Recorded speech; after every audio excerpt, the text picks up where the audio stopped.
తెలంగాణలో అక్టోబర్ మొదటి వారం నుంచి అయితే అకౌంట్లలో డబ్బులు జమ చేయడానికి రాష్ట్ర ప్రభుత్వం అయితే సిద్ధమైంది.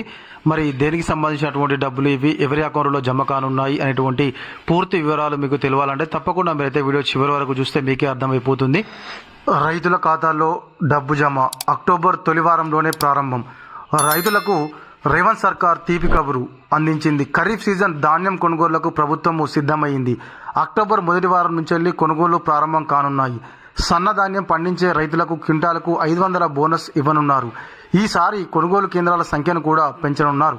అయితే ఈ యొక్క డబ్బులు ఏవైతే ఉన్నాయో అవి బోనస్కు సంబంధించినటువంటి డబ్బులట. మరి అవి యాసంగి సీజన్కు సంబంధించినటువంటి డబ్బులు వేస్తారా, మరి ఇప్పుడు వానాకాలం సీజన్కి సంబంధించినటువంటి డబ్బులేనా అనే దాని గురించి ఇంకోసారి మనం తెలుసుకుందాం. ఇక తెలంగాణలోని రైతులకు రేవంత్ సర్కార్ మరో శుభవార్త చెప్పింది. రాష్ట్రంలో ఖరీఫ్ సీజన్ ధాన్యము కొనుగోళ్లకు ప్రభుత్వం సర్వం సిద్ధం చేస్తుంది. ఈ నెలాఖరు నుంచి వరి కోతలు మొదలు కానున్న నేపథ్యంలో అక్టోబర్ మొదటి వారం నుంచి రైతుల అయితే ధాన్యాన్ని కొనుగోలు చేయడానికి అన్ని ఏర్పాట్లు పూర్తి చేసింది. ఈ ఏడాది ధాన్యం కొనుగోలు ప్రక్రియ 4 నెలల పాటు కొనసాగనుంది. ముఖ్యంగా సన్నధాన్యం పండించినటువంటి రైతులకు ప్రభుత్వము శుభవార్త చెప్పింది. గత ఏడాది మాదిరిగానే ఈసారి కూడా క్వింటాల్కు 500 చొప్పున బోనస్ అందించనున్నట్టుగా రాష్ట్ర ప్రభుత్వం అయితే ప్రకటించనుంది. అయితే మనకైతే గతంలో వానాకాలం సీజన్లోనైతే 500 రూపాయలు బోనస్ ఇచ్చినటువంటి మాట వాస్తవమే. కానీ యాసంగి సీజన్లో కూడా సన్నవడ్లకు బోనస్ ఇస్తామని చెప్పేసి అయితే రాష్ట్ర ప్రభుత్వం సన్నవడ్లు పెట్టండి అంటే చాలా మంది పెట్టారు. అందులో నేను కూడా ఉన్నాను. పెట్టిన తర్వాతకైతే మనకు సన్నవడ్లకు బోనస్ అయితే ఇవ్వలేదు రాష్ట్ర ప్రభుత్వం ఇప్పటి వరకు. మరి వానాకాలం సీజన్లోనైతే తప్పకుండా ఇస్తామని చెప్పేసి అంటుంది ప్రభుత్వం. మరి ఇది ఎంతవరకు నిజము ఏంది అనేది అయితే ఇక వేచి చూడాలి. అదేవిధంగా రైతుల సౌకర్యం కోసం అయితే ఈసారి కొనుగోలు కేంద్రాలను కూడా పెంచడం జరిగింది. గత ఖరీఫ్ సీజన్లో 7,139 కేంద్రాలు ఉండగా ఈసారి వాటి సంఖ్యను 8,332కి పెంచారు.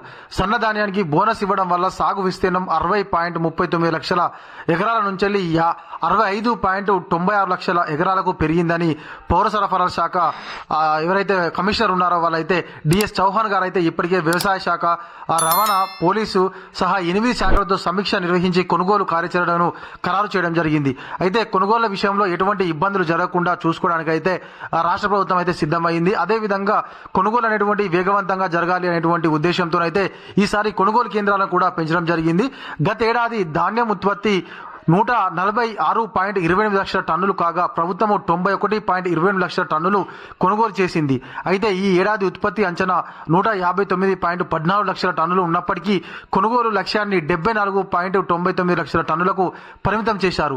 రైతుల నుంచి వచ్చే ధాన్యాన్ని సజావుగా కొనుగోలు చేసేందుకు సన్న, దొడ్డు రకాల ధాన్యం కొనుగోలుకు వేరువేరుగా కేంద్రాలను ఏర్పాటు చేయనున్నారు. అయితే ఈ నిర్ణయంతో అయితే రైతుల కష్టాలు తగ్గేటువంటి ఫలితం లభించేటువంటి అవకాశం అయితే కనిపిస్తుంది. అయితే వాస్తవానికి మనకు గతంలోనైతే 2 ఒకే కాడ పోయడం వల్ల ఒకసారి పెట్టేవారు. కాకపోతే ఇప్పుడైతే ఈ యొక్క సన్న వడ్లకు సపరేట్, దొడ్డు వడ్లకు సపరేట్ ఉండడం వలన అయితే త్వరగా అన్నదాతలు ఏదైతే ధాన్యాన్ని తీసుకొచ్చారో ఐకేపీ సెంటర్లకు అవి త్వరగా కాంటాలు అయిపోయి వాళ్ళకు వర్షాల నుంచి కానీ లేకుంటే గాలి ద్వారా నుంచి కానీ రక్షణ కలుగుతుంది అని చెప్పేసి అయితే నేనైతే అనుకుంటున్నాను. ఏదైనా కూడా త్వరగా మార్కెట్కి వచ్చిన వెంటనే ధాన్యం అనేటువంటిది కాంటా అయితే అన్నదాతలు అయితే చాలా ఆనందం వ్యక్తం చేస్తారు. కాబట్టి ఈ 2 రకాలు ఉండడం వలన అయితే త్వరగా కాంటాలు ఇది అన్నదాతలకు హ్యాపీగా ఉంటారని చెప్పేసి అయితే అనుకుంటున్నాను. రాష్ట్రంలో అక్కడక్కడ వర్షాలు కురుస్తున్న నేపథ్యంలో ధాన్యం నిల్వలు, రవాణా విషయంలో ప్రత్యేక జాగ్రత్తలు తీసుకోవాలని పౌర సరఫరాల శాఖ సంస్థ ఆదేశాలు జారీ చేసింది. ప్రతిరోజు ఉదయం 6 గంటల కల్లా వాతావరణ అంచనాలను జిల్లాలకు, అక్కడి నుంచి కొనుగోలు కేంద్రాలకు, ఇన్ఛార్జీలకు, రైతులకు చేరవేయాలని చెప్పేసి సూచించారు.